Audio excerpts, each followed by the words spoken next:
Kita ke saham pilihan Iya. dari Panin Sekuritas pada pagi hari ini yang sudah kami rangkum dalam grafis. Ada Ali direkomendasikan buy, support 8.300, resisten 8.675. BRMS buy dengan support 170, resisten 192. SCMA buy, support 224, resisten 256. Dan S Hardware, support 555, resisten 625, semuanya buy. Oke, Oke. kita ke Ali terlebih dahulu. Semenarik apa saham perkebunan?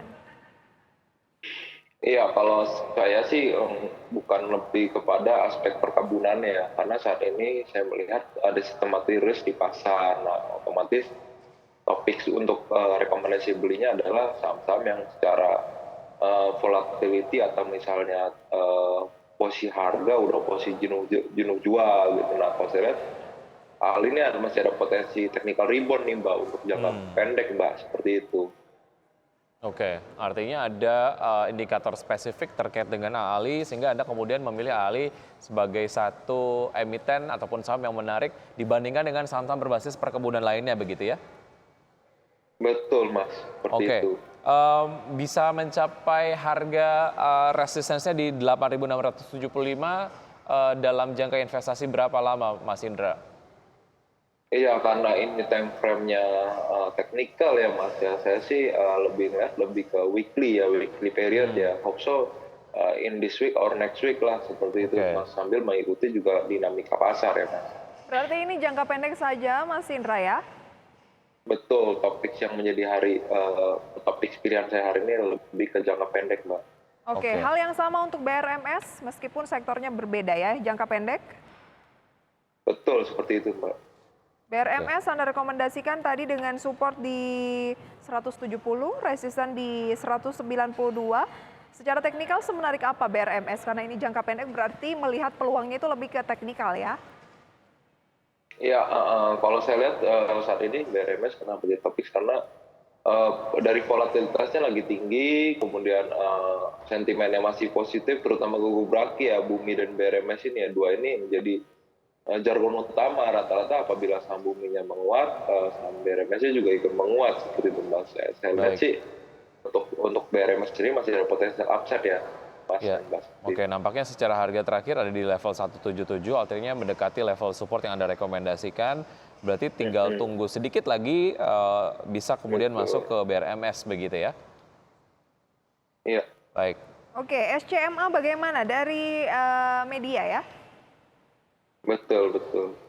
Ya, kalau untuk SCMA sih lebih seperti saya jelaskan di awal ya, lebih kepada technical pattern aja sih. Kalau untuk medianya sendiri sih saya rasa SCMA sendiri lagi ada tren penguatan nih ya dari tren harganya ya Mbak ya. Itulah kenapa saya merekomendasikan beli untuk saham tersebut. Oke, trennya lagi menguat ya. Betul Mbak, seperti itu. Baik, ada support 224, resisten terdekat 256, terakhir S Hardware.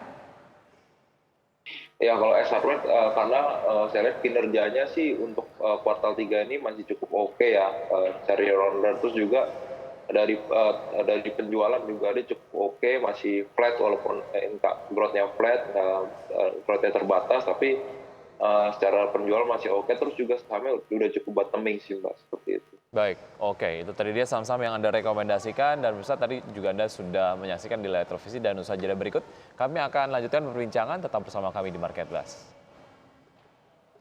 Terima kasih Anda masih bersama kami pemirsa, kita masih akan berbincang bersama dengan Mas Indra Chen begitu ya. Dan tadi saya mau review sedikit Twiki ya terkait dengan saham rekomendasinya. Ada Ali support 8.300, resisten 8.675, BRMS support 170, resisten 192, SCMA support 224, resisten 256, S Hardware 555, support resisten 625, semuanya buy. Mengapa Mas Indra lebih memilih saham-saham tadi itu jangka pendek? Apakah memang jangka menengah panjang saat ini belum disarankan atau seperti apa? Iya, terima kasih Mbak.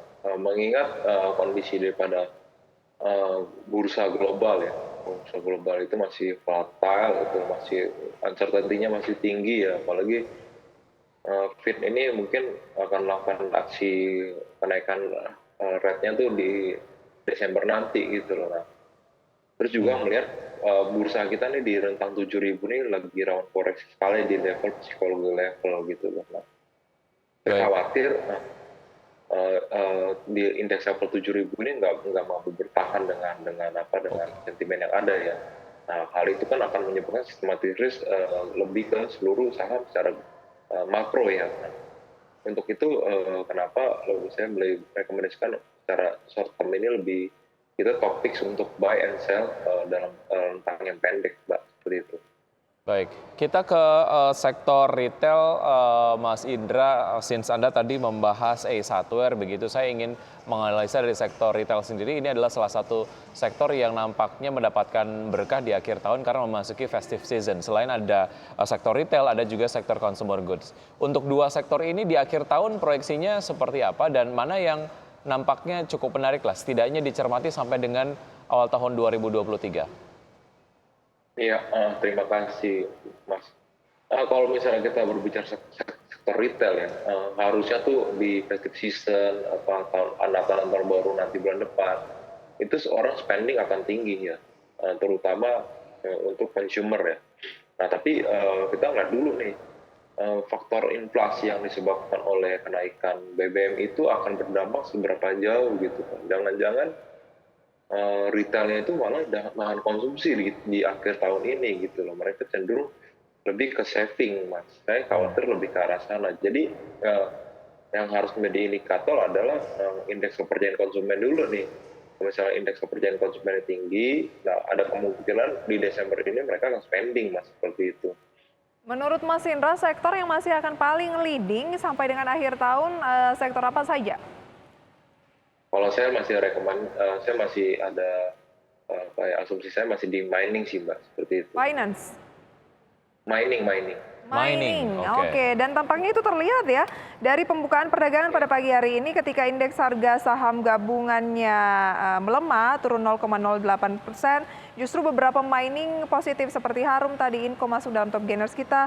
Simak data selengkapnya dulu pemirsa. IHSG pada pagi hari ini terpantau turun di kisaran 7.047, Jakarta Islamic Index naik 0,04%, LQ45 turun 0,15%. Ya, sementara itu untuk saham-saham yang masuk ke dalam jajaran top gainers diantaranya adalah Adaro, Antam, Inco, dan juga Harum dengan penguatan masing-masing 0,53%, 2,76%, 3,07%, dan Harum 5,98%. Losersnya pemirsa adalah saham-saham big cap seperti Telkom turun 0,45% di 4.400-an. Bank Mandiri turun 0,96%, 10.300. Kemudian dari emiten farmasi ada Kalbe Farma turun. Wah, ini cukup dalam, hampir 5% di 1.895 dan ENAK turun 0,25%, 1.980. Sesuai dengan yang Mas Indra sampaikan, mining masih menjadi pilihan untuk menyambut window dressing. Ya, kita harus optimis ya. Biasanya akhir tahun tuh ada window dressing. Apakah mulai sekarang boleh cicil beli mining melihat dari deretan gainers ya? Adaro, Antam, Inco, Harum semuanya adalah mining. Iya, betul, Mbak. Kenapa saya topiknya ini seperti kita tahu ya, harganya masih stabil nih untuk saham maupun komoditinya gitu.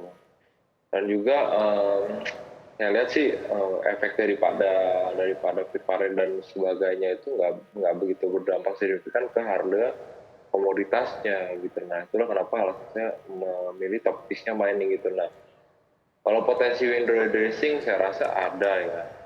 Nah, cuman seberapa masifkah kekuatan dari window dressing di tahun ini, Mbak? Itu mungkin menjadi pertanyaan ya. Oke, baik. Ke saham yang masuk dalam jajaran top losers yang pelemahannya nampaknya paling signifikan yaitu adalah KLBF. Sejauh ini belum direkomendasikan untuk bisa masuk karena tren pelemahannya akan terus berlanjut, Mas Indra, karena terkait dengan isu-isu terkait dengan obat-obat yang kemudian menyebabkan gagal ginjal akut dan lain sebagainya, atau Anda melihat chance lain yang cukup menarik lah, setidaknya mungkin untuk jangka menengah dan panjang untuk KLBF, secara potensi seperti apa? Iya, terima kasih, Mas. Untuk KLB sendiri ya, saya perhatikan ini udah kepada saham yang consumer ya. Kalau saya lihat lebih KLB ini yang nggak cuma jual obat aja dia, saya lihat lebih kepada consumer health ya, lifestyle seperti itu ya, karena kan dia punya divisi obat, ada juga divisi consumernya. Nah, kalau kita menyambung dengan efek daripada pelarangan sirup saya rasa nggak akan berdampak signifikan ke sentimen daripada KLBSD. Namun kalau kita berbicara potensi growth-nya sendiri, kalau untuk KLB ini bisa agak terbatas gitu loh. Nah, dia menjadi hero pada saat pandemi, tapi pun setelah efek pandemi yang berkurang juga kinerjanya juga fine-fine aja. Jadi untuk harga sahamnya sendiri saya rasa emang cenderung volatility-nya sangat rendah gitu. Kalaupun terkoreksi terbatas, kalaupun naik juga terbatas. Seperti itu, Mas. Waspada support di posisi berapa untuk Kalbe Farma? Ya, kalau saya sih untuk Kalbe sih on range 1.500 lah. Oke. Kalau dari gainersnya tadi, ada Antam, Inco, Harum, mana yang peluang penguatannya masih cukup besar dan baik? Iya, terima kasih. Kalau untuk potensi sih kayaknya masih di Adaro ya. Oh, masih di Adaro ya. Dia kan kemarin terkoreksi lumayan, apalagi jadi topiknya saya juga tadi pagi ya. Targetnya di posisi berapa, Daro? Sekarang di kisaran 37? Hope so bisa balik ke resisten atau ke indeks ke level 4.000 lah seperti itu. Baik, Mas Indra, terkait dengan pergerakan IHSG di awal perdagangan sesi 1 hari ini yang memang mencatatkan pelemahan, proyeksinya untuk IHSG di hari ini dan proyeksi dari Panin Sekuritas sendiri untuk IHSG di akhir tahun seperti apa? Ya, kalau untuk akhir tahun sih saya belum bisa mendapatkan gambaran jelas ya, apalagi ini kan masih 2 bulan lagi nih. Nah, tapi kalau kita berbicara di pekan ini, saya rasa pun hanya akan terjadi pergerakan yang mix ya, baik itu penguatan ataupun koreksi. Jadi cenderungnya sideway gitu loh. Nah, koreksinya pun terbatas. Saya rasa market juga masih mencoba menahan agar tidak turun dari indeks level 7.000, tapi penguatannya pun terbatas. Seperti itu, Mas. Jadi menurut saya IHSG akan kemana-mana sih. Target terdekat di posisi berapa? Ya mungkin di 7.050 kan ya, Mbak ya. 7.050 ya, nanti baru kita lihat lagi berapa berikutnya kalau mampu break 7.050 begitu ya. Cenderung masih akan sideways. Baik. Oke. Ya, Mas Indra, terima kasih sudah bergabung bersama kami di Market Buzz. Terima kasih untuk analisa dari Anda. Sukses untuk Anda, sampai jumpa. Selamat pagi. Ya, selamat pagi. Ya, itu dia pembahasan kami dalam segmen Market Buzz kali ini, di mana Mas Indra tadi masih menjagokan sektor mining katanya ya di posisi teratas, tapi ya keputusan investasi kami kembalikan ke Anda. Betul sekali, dan pemirsa tetap bersama kami. Usai jeda kami akan segera kembali dengan segmen Create Up.